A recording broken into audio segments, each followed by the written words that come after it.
Hello, everybody. Welcome to another video. Today we have an NFL mock draft, but this one's a little bit different. We're going with the NFC South only, meaning we get to pick at the number 1 overall pick, which I didn't even think about before making this video, and then we get the number 8th overall pick with the Atlanta Falcons. We get New Orleans late pick. I think that's 29, and Tampa Bay's 19. I think so. Yeah, it should be a fun one here. Nothing else to really disclose. Who are we taking here at number 1? Overall, from the okay, wow, that is a lot to give up. No, it's not. Never mind. I lied. That's not a lot to give up for Seattle. But right here, we are on the clock. Carolina Panthers, right here, right now. Who do they take? It's got to be CJ Stroud. Everything right now is just leading to CJ Stroud. Look at these guys coming off the board here. Will Levis goes at number 7, is a little interesting. And here, I think that this could have been a quarterback if Anthony Richardson didn't go at number 2. little fun twist there. This could have been a quarterback for sure, but since it's not, and Will Anderson is still on the board somehow, give me Will Anderson at 8. Need some help on that defensive line. Moving it down the line, next pick for us will be the Tampa Bay Buccaneers after the fact. I think I just saw Nolan Smith go to the Packers. Yeah, Nolan Smith to the Packers, so that's a little interesting. Paris Johnson to a New England, Washington, Joey Porter Jr., Kalijah Cansey at number 17 overall. Brian Brzee even early at number 18. Here at number 19, then, this becomes a little more of a question mark. You have Deonte Banks on the board, who I think is a lot better than 26, on this whole thing. But can you address that at number 50? Probably with a guy like Turk Stevenson, Emmanuel Forbes can fall due to maybe the size concerns. But here at number 19, the pick's pretty, up in the air between Van Ness, probably Van Ness and Banks are the only two I'm considering. Which one's more of a need and which one can have a higher and bigger role for you? Lucas Van Ness. His ceiling is just incredibly high, but so is Deonte Banks. I'm going Deonte Banks at number 19. Smith and Jibba Addison. Flowers goes, Van Ness goes, Kincaid, Cam Smith, Bijan, Osiris Torrance, Darnell Wright. And then we are on the board, and we still need interior. Whether or not there is any, you really don't think so anymore. Brzee, Mozzie Smith, actually. Forgot about Mozzie. He's been working his way up the boards this whole process here. I'm not I don't know much about him. I don't know what he does. I don't know what he does well. I haven't really dove into Mozzie Smith at all. But could this be a consensus pick here? It very well could be. But with guys like Will McDonald, BJ Ojolari on the board, you have to consider. Obviously Felix Ndike-Uzama, Adetomiwa Adebawore. If you want to shoot for the stars, you can go with them. But I'm going to take the smart pick in Mozzie Smith. Jahmyr Gibbs off the board. Wow, that was pretty interesting, actually, the way that kind of fell.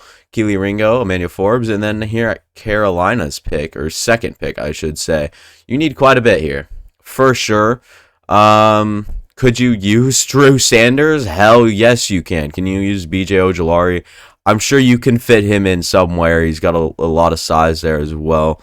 But you could also use a safe pass catcher. You could use Brian Branch even if you wanted him, But I think at this point in time, Drew Sanders makes the most sense. At number 39, we're going to go ahead and take him. We have the very next pick with the New Orleans Saints, who I'm not sure. I'm going to move the mic really quick. Oh, that's probably really loud. Yeah, the Saints here at number 40. With a lot of good options on the board after Mozzie Smith goes. Give me BJ Ojolari, just address the edge. Good player.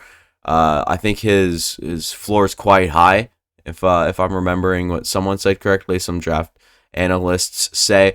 So back-to-back picks here for the Jets, and they get Michael Mayer and Trenton Simpson. I'd say that's pretty good for sure. So Trenton Simpson's the latest one off the board and probably would have been considered here for me for sure. But since it's not them, or since it's not, since he's not here, who are we going to go for this Atlanta Falcons team?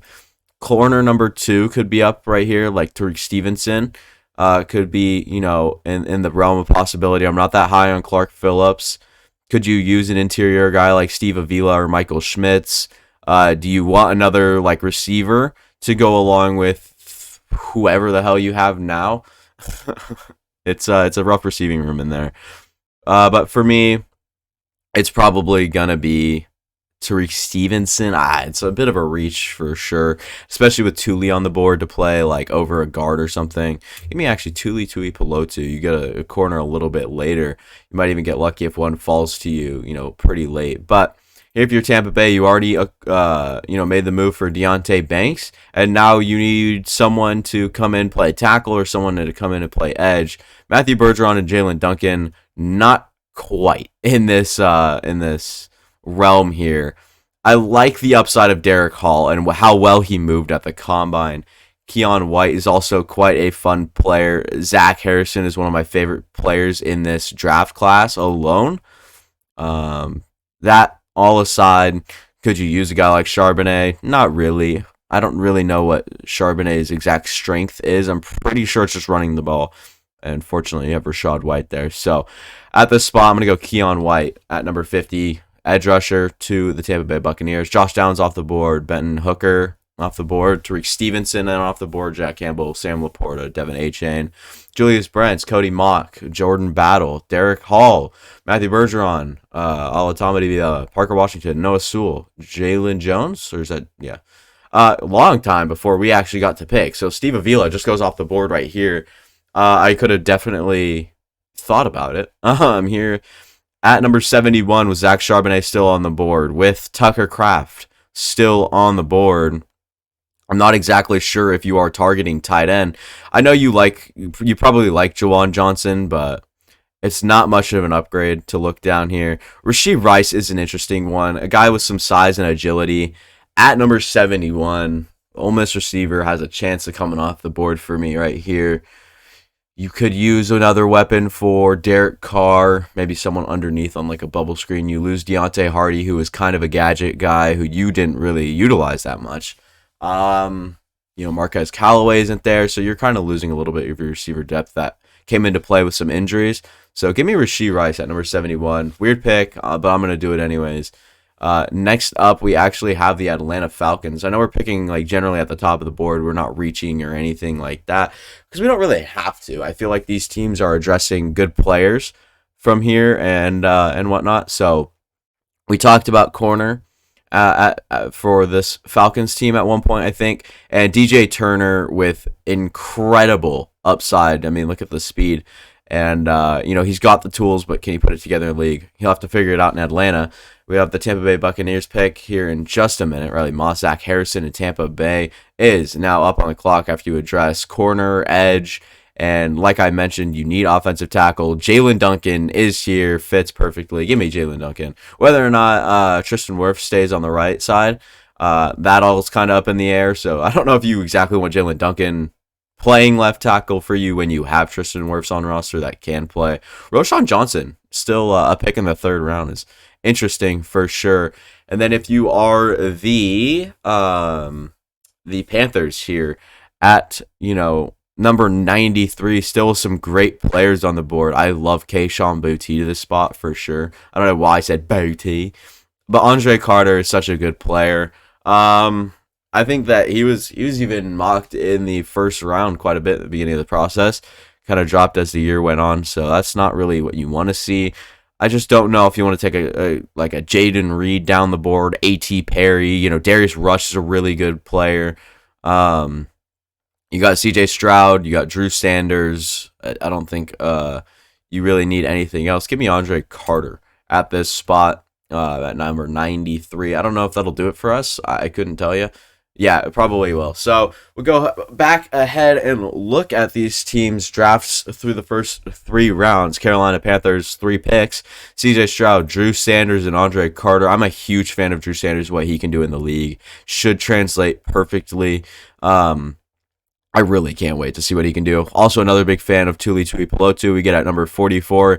DJ Turner with some high upside at 75 in the third round. I'd say that's a pretty good get. Here at the New Orleans Saints, Mozzie Smith, BJ Ojolari, and Rashee Rice. You really attack some receiving depth with a high ceiling guy And then you get address the defensive line with some of the guys getting a little bit older. Mozzie Smith to play interior for you, and Bijo Jalari to play outside for you. And then the Buccaneers, you're just addressing some needs here. You needed cornerback, you got Deontay Banks. You needed edge, you got Keon White. You needed an offensive tackle, you get Jalen Duncan. So that'll be all for me. Thank you guys for watching. I do appreciate it. And hopefully this sort of video is fun to you guys. If not, and this one doesn't get as many views, well, message got across to me real quick. Did this one with the NFC North, so if you guys are interested in that, go check that out. That one didn't do so well the first while it was out. So anything could change, but that'll be all for me. Thank you guys for watching. Appreciate every single one of you guys, and can't wait to make another video. See ya.